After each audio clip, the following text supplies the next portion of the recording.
We're going to have Gavin Dixon, who, as I just mentioned, we talk about sustainability. In particular, his title, as you can see, is Doing the Right Thing for the Wrong Reasons. God, sleeping in our fire. Thanks, guys. Well, yeah, I'm going to talk about a little bit about philosophy and a little bit about economic systems and how the two interrelate and how our environment is seriously stressed and needs some help right now. So the first thing I want to talk about is the problem. I'm going to talk about my solution. I'm going to talk about the philosophy of that solution and the practices of that solution. So what is the problem? The problem is environmental destruction. Our world is suffering. It is not doing well. It needs our help because we have not been helping it for 100 years. There's serious waste problems and serious pollution, air pollution, water pollution. We're running out of drinking water. Even though our medical technology is advancing at leaps and bounds, our life expectancy is no longer increasing because of how we live and how we interrelate with this world. We're having serious climate change problems, which are threatening humanity. They're threatening everything else that lives on this planet. And we're having incredible extinction rates that have never been seen before. So this is a problem that our world faces, and that we as humanity face. My solution is to design systems of decision-making as like economic systems that allow people to make decisions that will not only benefit themselves, but will indirectly benefit the environment. So people call it enlightened self-interest. People making decisions not really for the environment, but they end up having a positive effect on the environment. So first thing I want to talk about is what is doing the right thing. There's a couple things you can look at, different ideas. Deontology is a philosophical idea, duty-based. So in deontology, you just do something because it's the right thing to do. There is no other reasoning behind it. You just do it because that's what you're supposed to do. That's how it should be. That's the right thing. That's the ethical thing.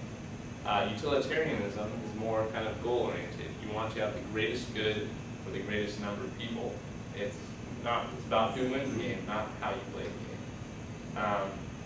Virtue ethics, kind of started by Aristotle, is character-based, so it's more like intention. So not necessarily, you don't always necessarily do the right thing, but you intend to. And then consequentialism is the idea where it doesn't really matter why you do something, just so long as the outcome is positive. So I guess when you're looking at what the right thing is, what am I talking about when I say the right thing? What counts? What matters?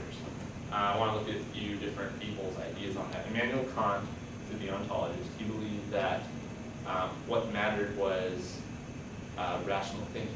Things that could think rationally mattered. So basically his idea was that humanity mattered and everything else was kind of not necessarily as important, which is kind of interesting. You can look at that a lot of ways, but humans aren't the only rational beings, and some humans aren't rational either. So another guy to look at is Peter Singer, and Peter Singer he's a modern philosopher. He believes that what matters is sentience, or can you suffer? Things that can suffer matter. So you should pay attention to, or you should make decisions that positively affect things that could be hurt. So depending on how you look at that through biology or by just a general feeling, it could be anything down to muscles or just down to mammals. It's kind of up in the air. Aldo Leopold has this saying, let's see if I can get this right. It's Aldo Leopold's land ethic, that a thing is right when it positively affects the beauty. It's about beauty, the intrinsic value of the environment, anything in the biotic community, and really just the land in general, which supports the biotic community. And there's this other philosopher, Gavin Dixon. He has chopsticks in his mouth. But I believe that I'm kind of more of a consequentialist. Which consequentialism is just doing the effect. It doesn't really matter why you're doing something, just the effect. So I believe that, I'm going to go with Aldo here, that it's good when it's helping to save the environment, to save the natural world. But that while your intentions should be good, it's not necessarily important, especially when we're in the time crisis we're facing now, where we're running out of time to save our planet. So the ultimate goal is long-term development of sustainable morality.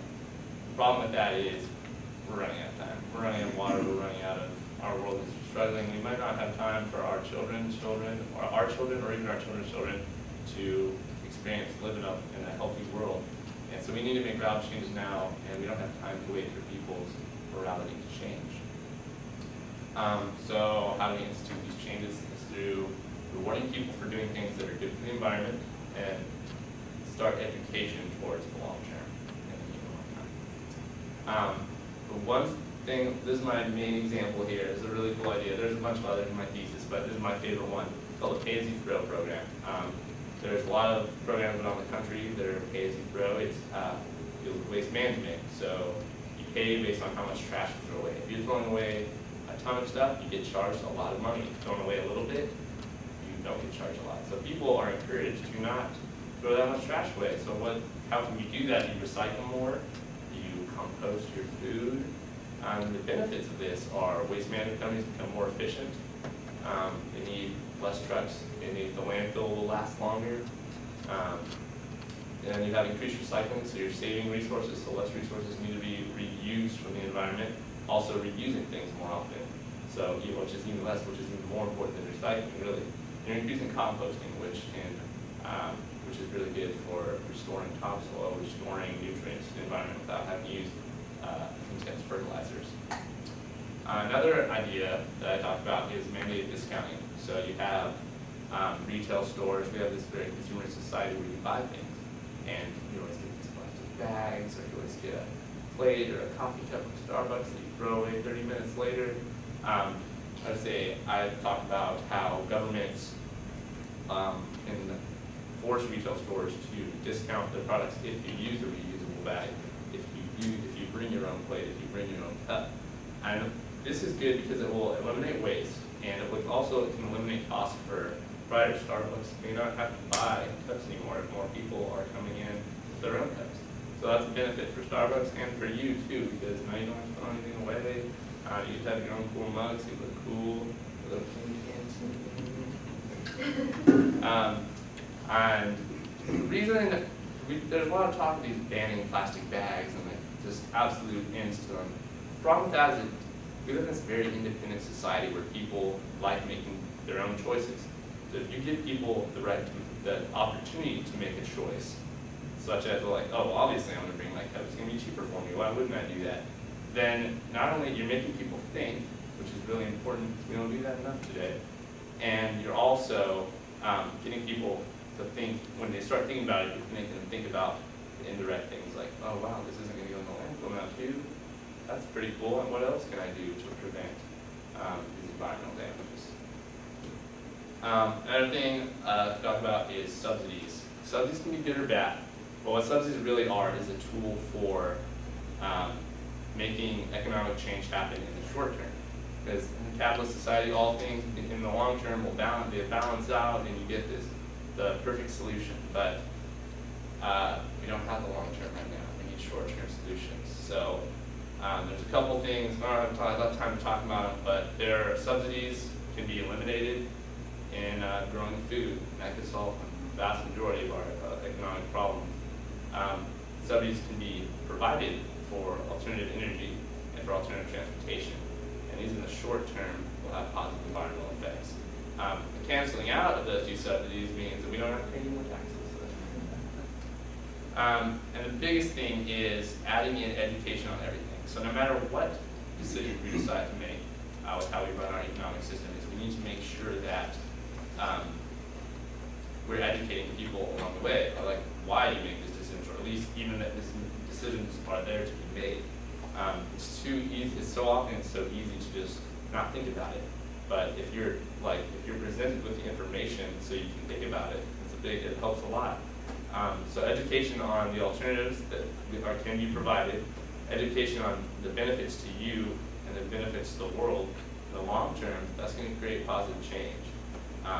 And while a lot of these are radical ideas that will change in the short term, with education, the ideas and the practice of these values in the long term develop more